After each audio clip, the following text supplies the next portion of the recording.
Hi friends. நம்ம பட்டாவை எப்படி bro நம்ம கூண்டில் எடுத்து ஏற்றலாம், கையில் எடுத்து எப்படி ரெடி பண்ணலாம், அதை எந்த ஸ்டேஜில் பிடிக்கலாம், அதை சொடக்கு ஏற்றணும் அப்படின்னா எந்த ஸ்டேஜில் பிடிக்கலாம் அப்படின்னு சொல்லி எல்லாம் கேட்டிருந்தாங்க.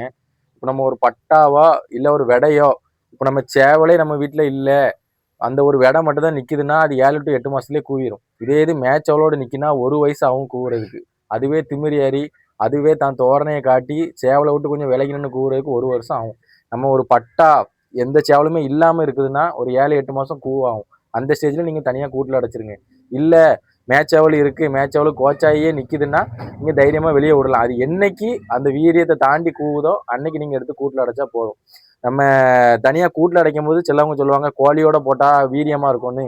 ஆனால் தனியாக இருக்கிற சேவலை கோழி இல்லாமல் தனியாகவே போடுங்க. தனியாகவே போட்டால் தான் அந்த கூட எந்த கோழியும் எதுவுமே இல்லாமல் தனியாக இருந்தால் தான் நீங்கள் இற வைக்கும் போது உங்ககிட்ட பழகும். ஆள் கோச்சு இருக்காது. நம்ம ஒரு இடத்துக்கு கொண்டு போகிறோங்கிறப்பையும் புது இடத்த பார்த்தும் சில சேவல் களத்தில் பாருங்கள் 10 பேர் நிற்கும் போது இல்லை வேறு சேவலை பார்க்கும்போது இடத்த பார்க்கும்போது பயந்து கெக்கரிச்சு கோச்சாயிரும். ஆனால் அந்த மாதிரி பிரச்சனை இருக்கக்கூடாதுன்னா நம்ம கையில் எடுத்து ஒரு இடத்துல வெளியே கொண்டு போய் டப்புனி பார்க்கும்போது தான் அதுக்கு அந்த பயம் உணர்வு கொஞ்சம் கொஞ்சமாக குறையும்.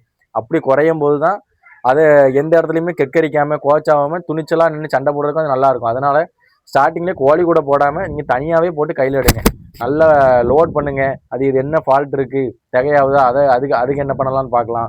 இல்லை உடம்பு வெயிட் அதிகமாக போட்டிருக்கு பறக்கலை, அதுக்கு என்ன பண்ணலான்னு பார்க்கலாம். இல்லை சேவல் நல்லா இருக்கு ஆனால் கால் ஸ்ட்ரென்த் இல்லை, சண்டை போடும்போது கால் நடுங்குது, இல்லை முட்டு போட்டு அப்படியே படுத்துருதுன்னா அதுக்கு என்னென்ன ஃபால்ட்டு, அதுக்கு நம்ம என்னென்ன சரி பண்ணலாங்கிறத அடுத்த ஒரு வீடியோவாக சொல்லலாம்.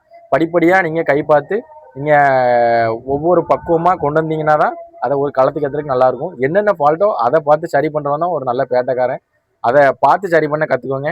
எல்லா சேவலையும் கொண்டு போய் விட்ட உடனே டப்னி பார்த்தா போதும், சண்டை போட்டா போதும், ஒரு ஃபால்ட் ஆகிட்டுனா அது சரியில்லைன்னு சொல்லி கழிக்காதீங்க. முதல்ல கழிக்காமல் அதை என்ன ஃபால்ட்டோ அதை சரி பண்ணி சண்டை விடுங்க. வெற்றியாக இருக்கும். பாய். தேங்க்யூ.